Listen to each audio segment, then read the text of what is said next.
Hello everyone, magluto tayo ng escabeche. So ito na yung mga ingredients ko, naka-ready na siya kasi maya-maya iluluto ko na siya, igigisa ko na. So ito na yung toyo ko na may ibang mga, may halong mga sangkap. So iukay-ukay ko lang para matunaw. Let's cook escabeche. Bawang, garlic,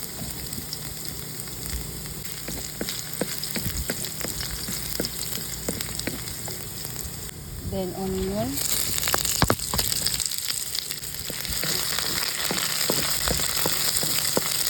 bango, it smells good, and ginger.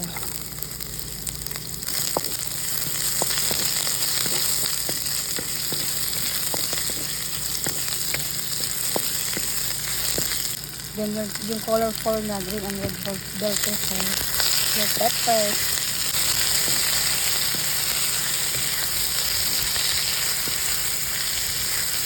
So guys, ano siya, hinaluan ko ng toyo, oyster sauce, soy sauce, 1.5 cup of water, ground black pepper, then honey, and 1 spoon of honey, 1 spoon of sugar, and then 1 spoon of vinegar, and then 1 spoon of cornstarch. Then takpan natin para kumulo. Then I'm going to mix the fish. See? May escabeche.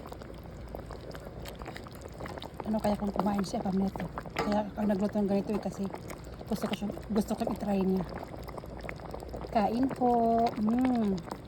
Dinamihan ko yung sauce kasi paborito niya yung sauce.